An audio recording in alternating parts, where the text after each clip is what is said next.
অশান্তি আছে পুরুষে, অশান্তি।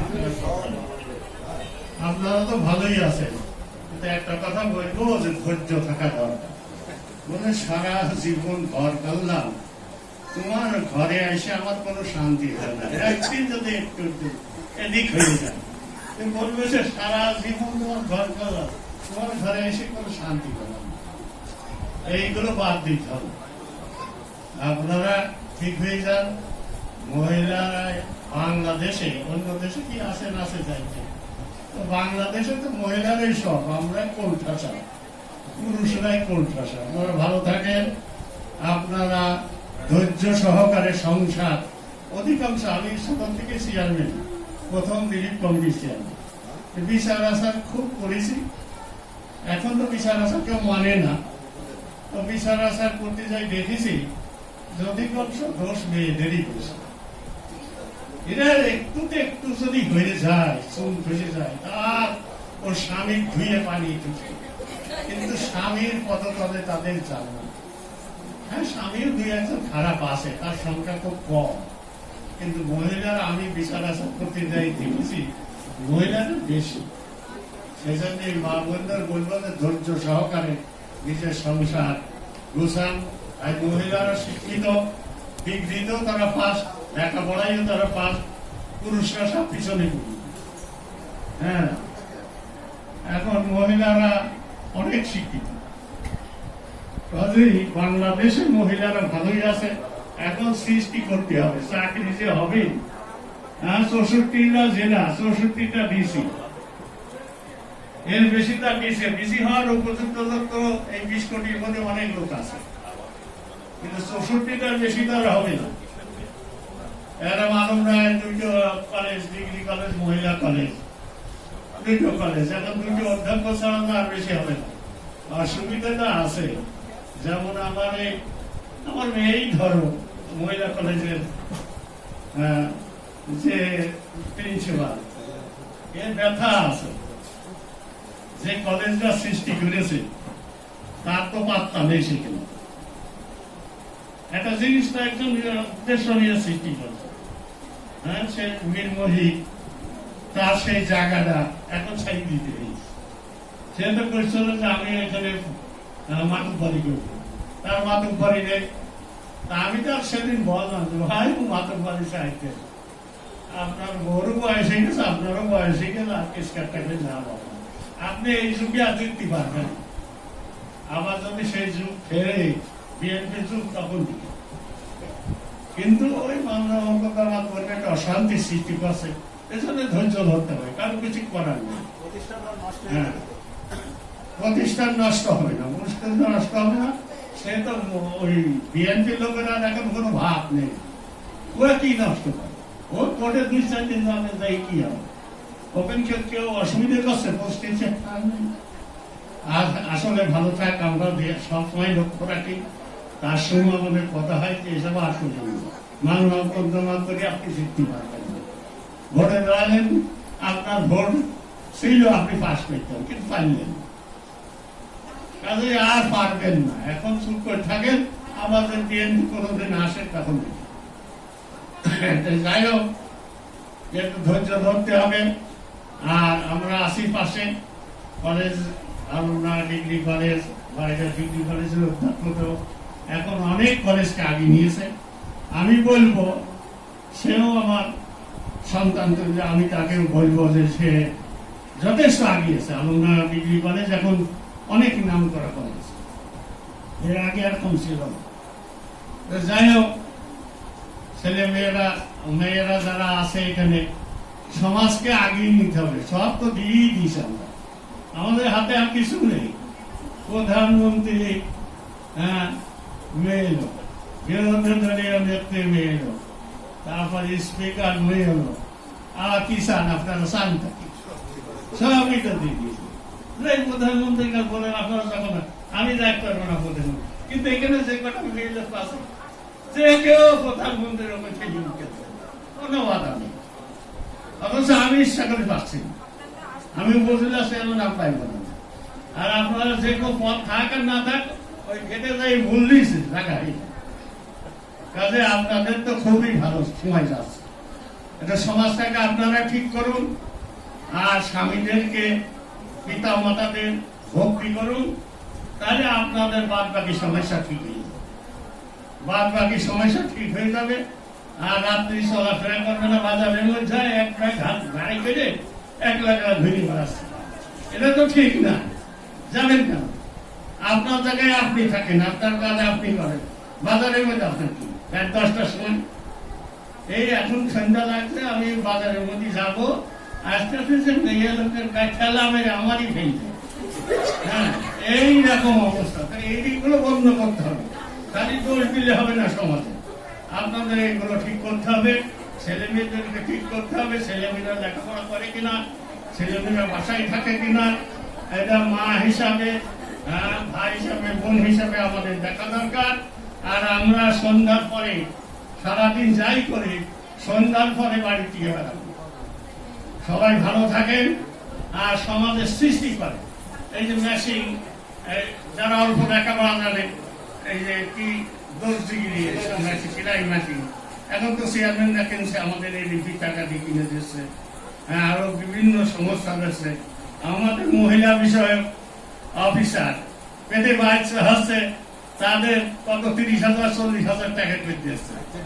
হ্যাঁ, আপনারা সহযোগিতা করবেন যাতে ভালো লোকে পায়, কিন্তু এটা দুঃখিত টাকা পয়সা খাইয়ে যে পাবে না তা পাবে দিচ্ছেন, বড় লোককে পাবে, গরিবরা পায়। এইরকম গরিবরা যাতে পায় সেই জন্য আপনারা তাকে সাহায্য করবেন। আধার কার্ড কার দেশে তা ঠিক নেই, আসল লোককে দিয়ান। সমাজে আপনারা একটু ঠিক হন, বলেন আপনাদের অফিসেরও তো মহিলা, তাকে বলেন, আপনারা মেম্বারকে বলেন, চেয়ারম্যানকে বলেন, এইসব জায়গাগুলো ঠিক করলেই তো অনেক ঠিক হয়েছে। আপনাদের কাজ সৃষ্টি করতে হবে, পেয়ারা বাগান বানান, গরু পোষেন, হাঁস মুরগি পোষেন, কর্মস্থান সৃষ্টি করেন। 1 বিঘা জমি আমাদের ওখানে একটা মেয়ে দেখলাম সে চাকরি করে, 7 বিঘা কুমড়া লাগিয়েছে। আমি চাই দেখেছে সকালবেলা কুমড়া বাগানে বসে স্কুল থেকে এসে চরফড়াই বাড়ি কুমড়া, সে বলছে যে আমি এবার 10 লক্ষ টাকার কুমড়া বেশি কেবল ধরা করছি। এইরকম অনেক অল্প জমি জাতি আছে, যারা হাঁস মুরগি বুঝতে পারেন, যারা গরু পালন করতে পারে। লেখাপড়া সেই ক্ষেত্রে সবাই ডিসি হবেন, সবাই যে প্রিন্সিপাল হবেন, এটা তো সম্ভব না। 2টো কলেজ, প্রিন্সিপাল তো 2 জন হবে না, খালি 2টো হওয়ার মতো যোগ্য লোক নাকি? হ্যাঁ, ইয়নো হতে 1 জন হবে, আলমরা উপজেলা 1 জন ইয়নো, অনেক ইয়নো হওয়ার লোক। এইসব বাদ দিয়ে নিজেরা কাজ সৃষ্টি করতে হবে। কালকে আমার বিটার মধ্যে কিছু এরকম টেপছে, এমএ পাস, ইংরেজিতে এমএ পাস, সেটা এরকম টেপছে। আমার তোমার কি টিপস? হ্যাঁ, আমার ভাইস চেয়ারম্যান ওর বন্ধু আছে, তারা ডিএস কম্পিউটার দিয়ে আমার টিভি তো কি পা, তো অনেক টাকা পায়। বলছে আমেরিকার থেকে আমার কেবি টাকা পাওয়া থাকছি স্যার, বাড়ি বসে ল্যাপটপ টিপে ওই কম্পিউটার টিপে অনেক টাকাও পাই। আমি বুঝলাম না, ভালো করে শুনিয়ে নিতাম, একসময় ভালো করে শুনিয়ে তো দেখে ওই টিভি অনেক আপনারা অনেকেই করতে পারেন, সবাই করতে পারেন। লেখাপড়া শিখলে আজকে ঘরে বসেই অনেক কাজ, কিন্তু ওই ভ্যানিটি ব্যাগ ঘাড়ে করে রাত দিন বাজারের মধ্যে খুঁজে বেড়ানো, এটা বাদ দিতে হবে। এইটা যদি না ছাড়েন সমাজ কখনো ভালো হবে, এই যে সমাজ খারাপ হয়ে যাবে। এটা আপনার কাছে অনুরোধ করবো যে আপনারা 5 ওয়াক্ত নামাজ পড়বেন, যারা হিন্দু তারা মন্দির পূজা দেবেন, যেরকম আপনাদের ধর্মের নির্দেশ তাই করবেন। মুসলমানকে 5 ওয়াক্ত নামাজ পড়বেন, কোরআন পড়বেন, ধর্মীয় অনুশাসন মেনে চলবেন, বাইরে একা যাবেন না, অসময়ে যাবেন না, তাহলে সমাজ ভালো হয়ে যাবে, সমাজ উন্নত হয়ে যাবে, বঙ্গবন্ধুর আদর্শ প্রতিষ্ঠিত হবে। হাসিনার প্রচেষ্টা, বঙ্গবন্ধু যে সোনার বাংলা গড়া প্রত্যয় নিজে 75 সালে সপরিবারে শহীদ হয়েছে, তার একমাত্র কন্যা, সে নিরলস পরিশ্রম করে যাচ্ছে জাতিকে বিশ্বের উন্নত কাতারে নিয়ে যাওয়ার জন্য। ইতিমধ্যেই অনেক দূর এগিয়ে গিয়েছে, তাকে সহায়তা করার জন্য আমরা সবাই চেষ্টা করব, হাসিনার হাতকে শক্তিশালী করব, রাষ্ট্রের সমস্ত দুর্নীতি আমরা বন্ধ করব। আমরা নিজেরা দুর্নীতি করব না, আর দুর্নীতি করার কারো সহযোগিতা করব না। দুর্নীতি মুক্ত বাংলাদেশ গড়লে বাংলাদেশ ভালো হয়ে যাবে, এই বিশ্বাস আমার আছে। আপনারা নিজেরাও দুর্নীতি করবেন না, আমিও করবো না, কেউই যাতে দুর্নীতি না করে, চালিয়ে এই সমাজ ঠিক হয়ে যাবে। আমরা ঘোরাফেরা করবো না অযথা। আমরা সমাজে আল্লাহ এবং আল্লাহ রসুলের নির্দেশ পালিয়ে চলবো। যে যে ধর্ম করে সেই ধর্ম মানিয়ে আমরা দুনিয়াতে চলাফেরা করবো, বাংলাদেশে চলাফেরা করবো। তাহলে আজকের এই 8ই মার্চ নারী দিবস সার্থক হবে, বঙ্গবন্ধুর আদর্শ পালন হবে, সোনার বাংলা গড়া সহজ হবে। এজন্য হাসিনার হাতকে শক্তিশালী করার জন্য আমরা এই 8ই মার্চের নারী দিবসে প্রত্যয় ব্যক্ত করছি। সবাইকে ধন্যবাদ জানিয়ে আপনারা ভালো থাকেন, আপনাদের দীর্ঘায়ু কামনা করছি। আপনারা ভালো থাকেন, আমাদের জন্য দোয়া করবেন, আপনাদের জন্য দোয়া করবে। আল্লাহ আপনাদেরকেও ভালো রাখুক, আমাদেরকেও ভালো রাখুক। সবার মঙ্গল কামনা করি। জয় বাংলা, জয় বঙ্গবন্ধু, বাংলাদেশ চিরজীবী হোক। এখানে আজকে ওই দিবসের সমাপ্তি ঘোষণা করছি। হলো নারী, কারণ নারী সৃষ্টি করতে পারে। তো পৃথিবীর আমরা ধর্মীয় গ্রন্থ থেকে আমরা যে ধারণাটা পাই, আদম এবং হাওয়া আমাদের মুসলিম ধর্মে এবং অন্য ধর্মে অ্যাডাম অ্যান্ড ইভ যে ধারণাটা এসেছে, আসলে আদম একা ছিল বা অ্যাডাম একা ছিল। এই মানব জাতির সৃষ্টির জন্য অ্যাডামের সঙ্গী হিসেবে ইভ বা হাওয়াকে পাঠানো হলো। তো ওখান থেকে প্রমাণিত হয় এই পৃথিবীতে কোনো কিছু একাকী সৃষ্টি হয়নি, নারী তার যোগ্য সঙ্গী হয়েছে। যাই হোক, আমাদের বর্তমান বাংলাদেশের যে চিত্র, আমি মনে করি এটা বিশ্বের বুকে, সব জায়গায় আমি এই বক্তব্য বলে থাকি, বিশ্বের বুকে অন্যতম রোল মডেল। কারণ আমাদের মাননীয় প্রধানমন্ত্রী উনি একজন নারী, স্পিকার উনি একজন নারী, বিরোধী দলীয় নেত্রী উনিও একজন নারী। শুধু রাজনৈতিক অঙ্গনেই নয়, প্রশাসন সহ সর্বস্তরে সব জায়গাতে আমরা আমাদের দেশের নারীদের সরব উপস্থিতি দেখতে পাই, যেটা আমি মনে করি আমাদের দেশের যে উন্নয়নের পথে যে অগ্রযাত্রা, সেটা একটি প্রতীক। তো আমরা স্থানীয়ভাবে কিছু কিছু বিষয় আমি বলতে চাই, যেগুলো একটু শুনতে হয়তো বা একটু অন্যরকম মনে হতে পারে। আমরা একটি জিনিস দেখেছি আমাদের বিশেষ করে তৃণমূল পর্যায়ে, এখানে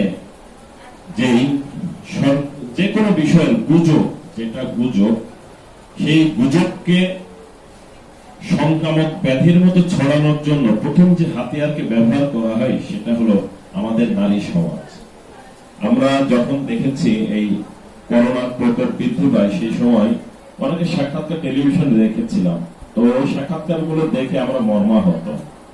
তো আমি বলবো যে আমাদের মধ্যে আমরা যদি অধিকার বিষয়ে কথা বলি, সর্বপ্রথম আমাদের যে বিষয়টি আমাদের ভিতরে জাগ্রত করতে হবে সেটা হলো সচেতনতা বোধ।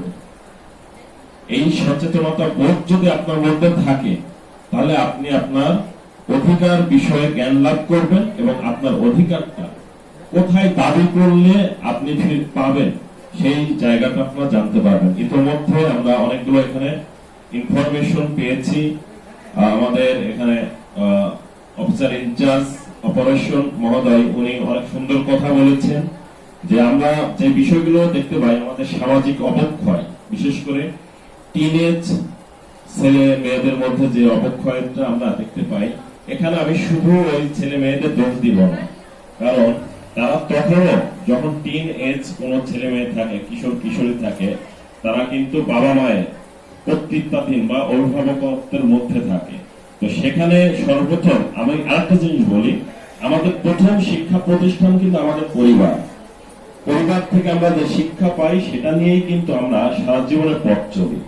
তো তো আমি একজন বাবা মা, শুধু বাবা মাই নয়, একজন বাবা মা কিন্তু একটা সন্তানের শ্রেষ্ঠ শিক্ষক।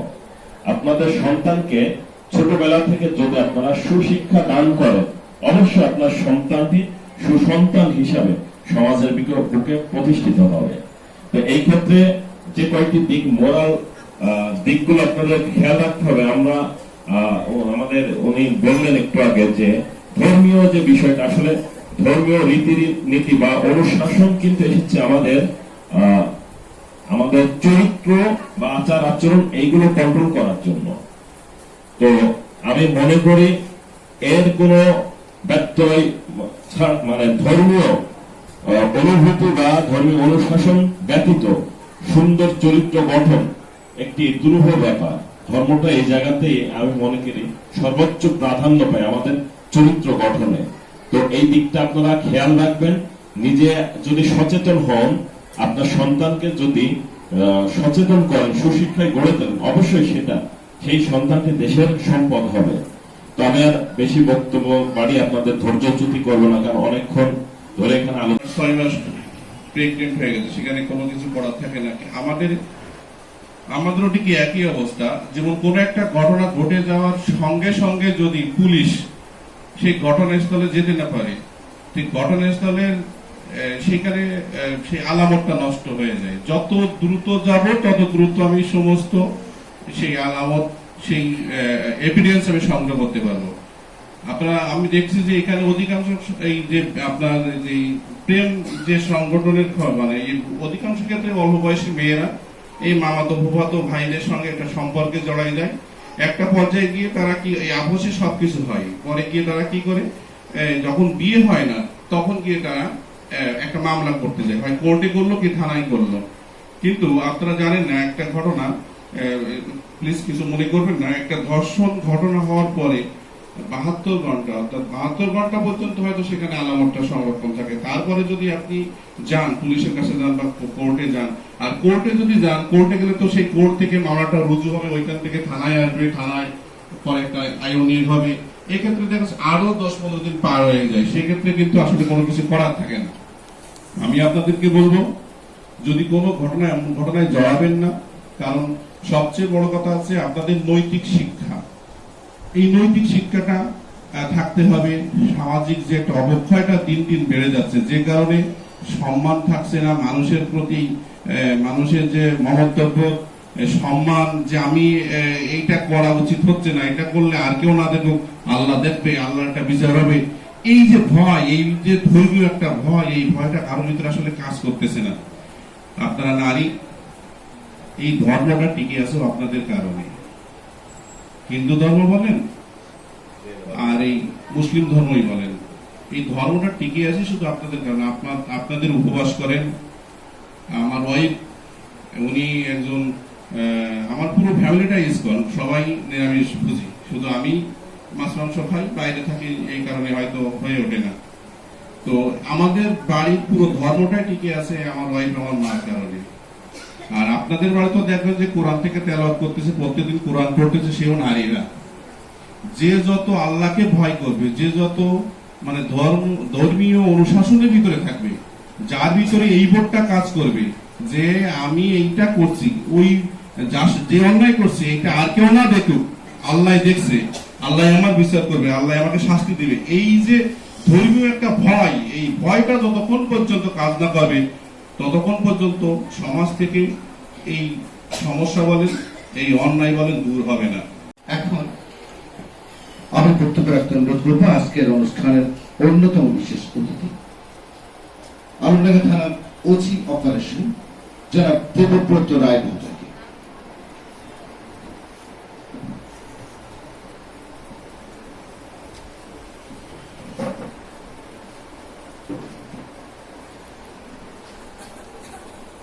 ধন্যবাদ। আজকে মাছ দিয়েছে, এত মাছ খাওয়া যায়, এরকম আর কি বিষয়। তো যাই হোক, আমাদের নারীরা এখন কিন্তু অনেক এগিয়ে। আমরা যদি বাংলাদেশের প্রেক্ষাপট চিন্তা করি, অনেক কথা বললেন, নারীর সামগ্রিক ক্ষমতায়নের কথা যদি চিন্তা করি, তাহলে 149টা দেশের ভিতরে বাংলাদেশের অবস্থান 5ম। যদি রাজনৈতিক ক্ষমতায়নের কথা চিন্তা করি তাহলে 149টা দেশের ভিতরে বাংলাদেশের অবস্থান 70।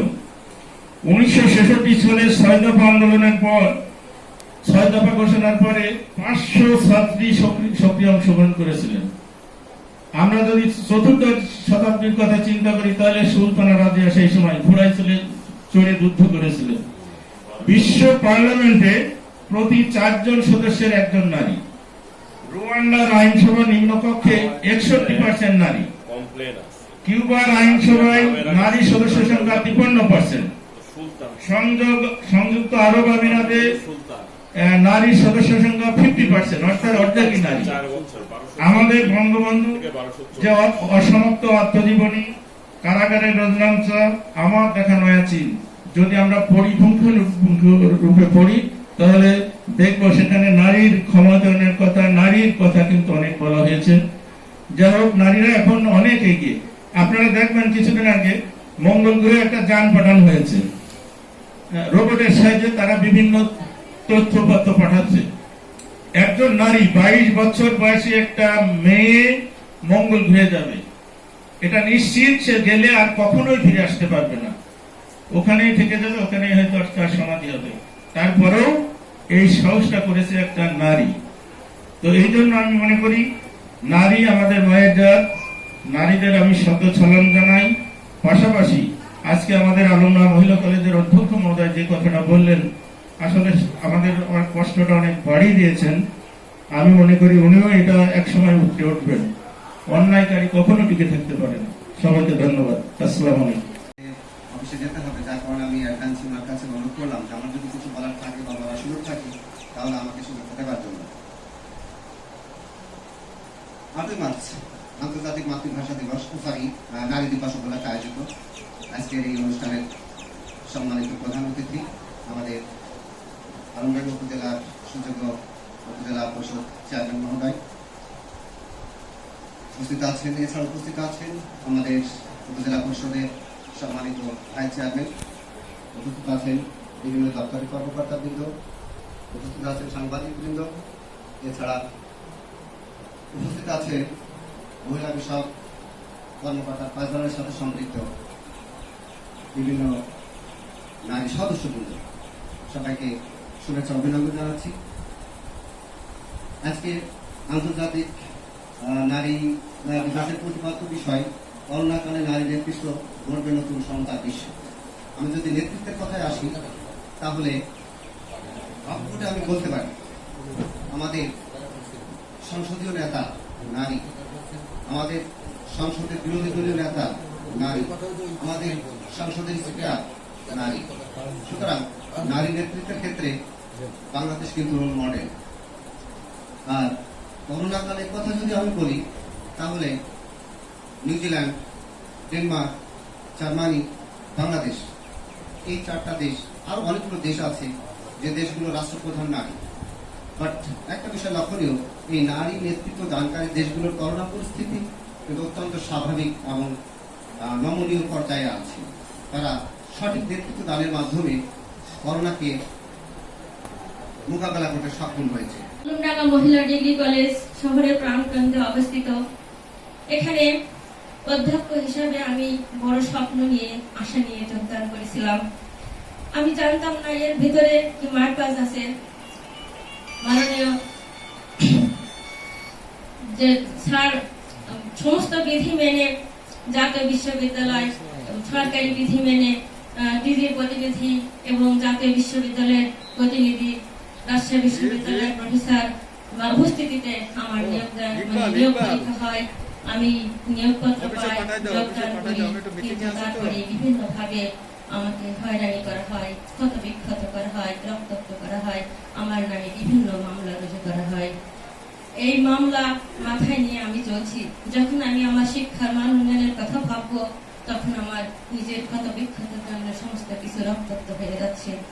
আজকে এই নারী দিবসে আপনাদের কাছে আমার একটু জিজ্ঞাসা, একজন কুচক্রী মহল তার হীন স্বার্থ চরিতার্থ করার জন্য আমাকে এতটা হয়রানি দিচ্ছে, যার জন্য আমি এতটুকু প্রস্তুত ছিলাম না। আপনারা একটু সহানুভূতির দৃষ্টিতে যদি দেখেন আমার জন্য কিছু করা যায় কিনা। আমি বড় আশা নিয়ে এখানে এসেছিলাম। তাই সবার কাছে আমার একটা অনুরোধ, একটা রেজলিউশনের মাধ্যমে যদি মাননীয় প্রধানমন্ত্রীর কাছে আমার ব্যাপারটা একটু তুলে ধরা হয়। সবাইকে ধন্যবাদ। আসসালামু আলাইকুম।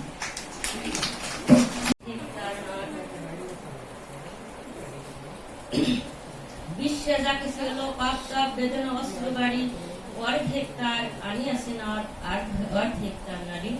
সম্মানিত উপস্থিতি, আজ 8ই মার্চ আন্তর্জাতিক নারী দিবস। এই দিবসটি 1909 সালে প্রথম নারী দিবস হিসেবে স্বীকৃতি পায়। পরবর্তীতে 1975 সালে জাতিসংঘ 8ই মার্চকে আন্তর্জাতিক নারী দিবস হিসাবে ঘোষণা করেন। যাই হোক, এই দিন নারীদের শ্রদ্ধা পাওয়ার দিন, এই দিন নারীদের মর্যাদা পাওয়ার দিন, এই দিন নারীদের ভালোবাসা পাওয়ার দিন। সামাজিকভাবে, অর্থনৈতিকভাবে, রাজনৈতিকভাবে নারীদের কৃতিত্বকে চিহ্নিত করার মাত্র এই একটি দিন, সেটা হলো 8ই মার্চ আন্তর্জাতিক নারী দিবস। এই একটি দিনে একটি বিষয়কে সকলের সামনে তুলে ধরার জন্য সচেতনতা প্রসারের চেষ্টা করা হয়।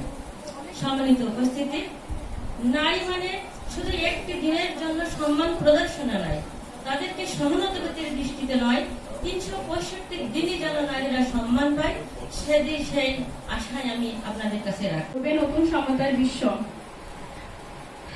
আমি আমার নাম পাপিয়া আক্তার প্রিয়া। সর্বপ্রথম আমি আমার মাকসুরা জান্নাত আপুকে ধন্যবাদ জানাতে চাই। তিনি আমাকে অনেকভাবে ইন্সপায়ার করে। যখন আমি আপুর সাথে কথা বলি তখন আমি বুঝতে পারি যে আপু আমাকে বলে যে না, আমি বুঝতে পারি যে আমি আসলে কিছু করতে পারবো, কিন্তু আমি যখন আমার পড়াশোনা করে মাস্টার্স কমপ্লিট করলাম, যখন আমি চাকরি পাচ্ছি না, তখন মনে হচ্ছিল যে আমি আসলে কিছুই করতে পারি না বা পারবো না, কিছুই আমার দ্বারা সম্ভব না। তারপরে আপু আমাকে অনেকভাবে ইন্সপায়ার করে, বলে যে তুমি মেয়ে, তুমি আসো, তুমি বিজনেস করো, না হলে অন্য কোনো সেলাই শেখো, সেলাই শেখার মাধ্যমে নিজেকে স্বাবলম্বী করো। তারপরে আমি এখানে আসি, তাদের সাথে মিশি। তারপরে আমি অনেক ধন্যবাদ জানাতে চাই স্নিগ্ধা আপুকে, তথ্য আপা। সেদিন আস্তে আস্তে স্নিগ্ধা আপুর সাথে আমার অনেক কথা বলছিলাম। স্নিগ্ধা আপু আমাকে বলছিল যে আসলে মেয়েরা আসলে বাসায় বসে থাকে আর বলে কিছুই পেলাম না। সবাই আসেন, সেই জায়গাটা অব্দি আসেন। সরকার তো আসলে ঘরের মধ্যে কিছু দিয়ে যাবে না, সেই জায়গাতে অফিস আসতে হবে, আমাদের তথ্য গুলো জানতে হবে, আমাদের সেবাগুলো গ্রহণ করতে হবে, তারপরে তো আপনি কিছু করতে পারবেন।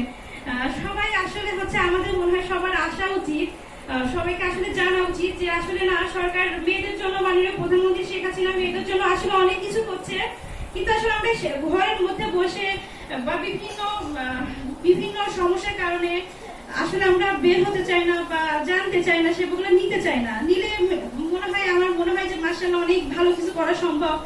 আর সবচেয়ে বড় কথা, আমার আপা অধ্যক্ষ আশুরা খাতুন পাতা আমাকে অনেক ধন্যবাদ। আপা আমাকে সবসময় বলে যে প্রিয়া, তুমি কিছু করছো না, চাকরি হয়েছে, তুমি পড়াশোনা করো ভালো করে, ইনশাআল্লাহ পেয়ে যাবো। হ্যাঁ, আসলে আমি কিছুই বলার জন্য বা প্রস্তুতি নিয়ে এখানে আসিনি যে কিছু বলবো। আমি শুধুমাত্র নারীদের, এই যে আমার সামনে 3টা আইডল বসে আছে, শুধু তাদেরকে ধন্যবাদ দেওয়ার জন্য, ইন্সপায়ার করার জন্য, আমাকে অনেক কিছু জানার জন্য, নিজের যে আত্মবিশ্বাস, এটা যে আমি যে কিছু করতে পারি, আমি নারী, আমি পারি, এটা যে ফিলটা এখানে আসার পরে আমি বুঝতে পেরেছি। আলহামদুলিল্লাহ। আমার মনে হয় প্রতিটা মেয়েরই সব নিজের দক্ষতা কাজে লাগে এবং এসেও চাকরি না পেলেও সেই কেন্দ্রে এসে নিজের উদ্যোগকে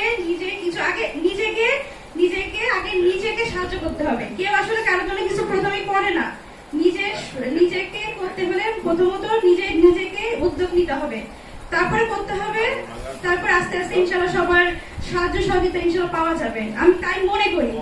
আচ্ছা, যাই হোক, এখন আর কিছু বলছি না। এই 3টা ম্যাডামকে আমার আন্তরিক ধন্যবাদ মন থেকে বলছি, অনেক অনেক ধন্যবাদ। অনেক ধন্যবাদ পাপিয়াকে।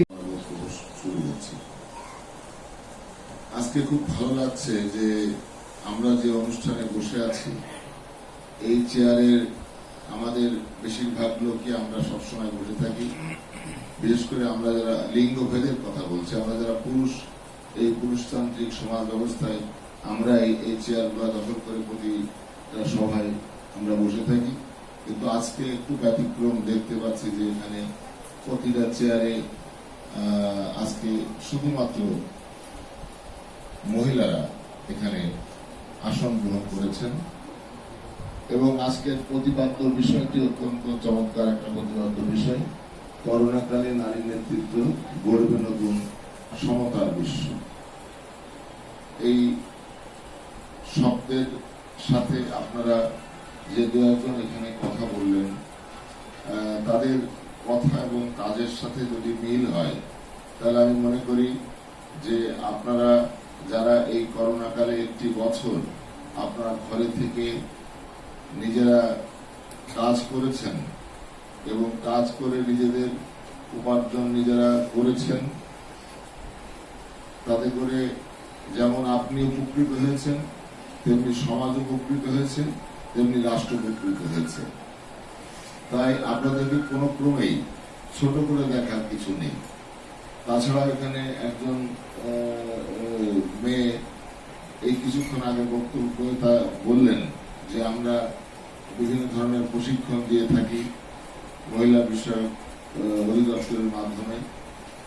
এখানে যে সমস্ত ক্লাবগুলি আছে, সেই ক্লাবের কর্মকর্তারা এখানে যারা উপস্থিত আছেন, তারা নিশ্চয় আমার থেকে ভালো জানেন যে আপনাদের ক্লাবে কি ধরনের কর্মকাণ্ড চলে বা কি ধরনের কর্মকাণ্ড চলছে। আমাদের হয়তো প্রত্যেকটা জায়গায় যাওয়ার সময় হয় না। আপনারা যারা সারা বাংলাদেশ ব্যাপী তথা সারা পৃথিবী ব্যাপী এই দিবসটি পালন করা হচ্ছে। প্রতি বছরের ন্যায় এবছর একটা থিমকে সামনে রেখে এই দিবসটি পালন করা হচ্ছে। যেহেতু এবার একটি প্যান্ডেমিক সিচুয়েশন, করোনাকাল, তো সেই বিষয়টিকে সামনে রেখেই এবারে নারী প্রতিপাদ্য বিষয় করা হয়েছে। প্রতিপাদ্য বিষয় হচ্ছে করোনাকালে নারী নেতৃত্ব গড়বে নতুন সমতার বিশ্ব। এই থিমকে সামনে রেখে এবারে নারী দিবস। অত্র অনুষ্ঠানে উপস্থিত আছেন সম্মানিত আমাদের প্রধান অতিথি, আমাদের সুযোগ্য স্যার, আমাদের উপজেলা চেয়ারম্যান স্যার আইবালি, উপস্থিত আছেন উপজেলা ভাইস চেয়ারম্যান বিশেষ অতিথি হিসেবে তন্ময় আহমেদ জন, উপস্থিত আছেন থানা ইনচার্জের পক্ষে দেবব্রত, উপস্থিত আছেন আমাদের নির্বাচন অফিসার, উপস্থিত আছেন আলমডাঙ্গা কলেজের অধ্যক্ষ, উপস্থিত আছেন মহিলা কলেজের অধ্যক্ষ, উপস্থিত আছেন আমাদের উপজেলা শিক্ষা অফিসার, উপস্থিত আছেন বিভিন্ন দপ্তর থেকে আগত বিভিন্ন পর্যায়ের কর্মকর্তা কর্মচারীবৃন্দ, উপস্থিত আছেন আমাদের আইজিএ প্রশিক্ষণার্থীরা, আর আমাদের মহিলা বিষয়ক অধিদপ্তরের সভানেত্রীরা যারা আসছেন দূর দূরান্ত থেকে, তাছাড়া আছেন আমার কিশোরী ক্লাবের সদস্যরা, সবাইকে এবং প্রিন্ট ও সাংবাদিক যারা আছেন তাদেরকে সবাইকে নারী দিবসের শুভেচ্ছা জানাচ্ছি। এই পরন্ত বিকেলে আজকে আলোচনা সবাইকে অংশগ্রহণ করার জন্য ধন্যবাদ জানাচ্ছি।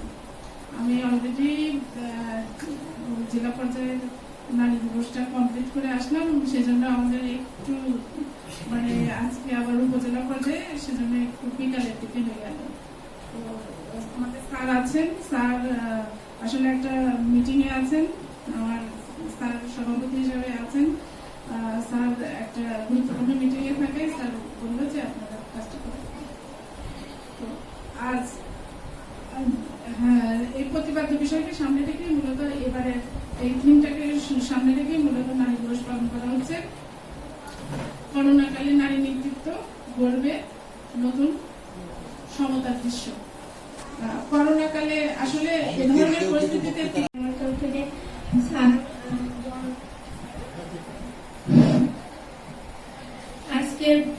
আজকের অনুষ্ঠানটি মূলত রাখা হয়েছে নারীদেরকে উৎসাহ দেওয়ার জন্য এবং নারীদের যে কর্মকাণ্ড দ্বারা তারা এগিয়ে যাচ্ছে সেগুলো তুলে ধরার জন্য।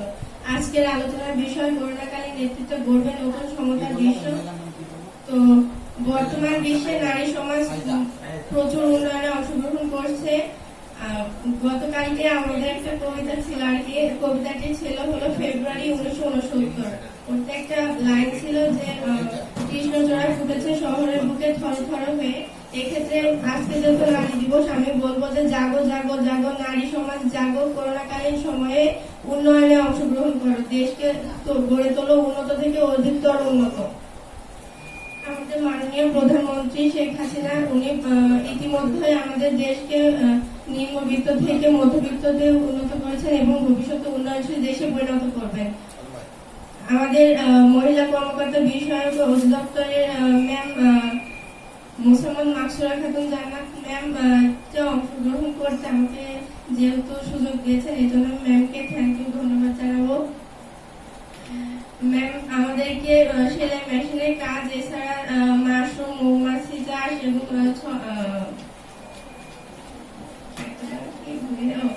জৈব সার কাজে অংশগ্রহণ করতে উৎসাহিত করেছেন। এক্ষেত্রে আমরা অনেকেই সুযোগ পেয়েছি এবং ভবিষ্যতে অনেকে সুযোগ পাবে। ক্ষেত্রে আমি বলবো আপনারা সবাই আসুন, এতে অংশগ্রহণ করুন এবং দেশের উন্নয়নের কাজে সকল নারীরা অংশগ্রহণ করুন। এই পর্যন্তই আমি আমার বক্তব্য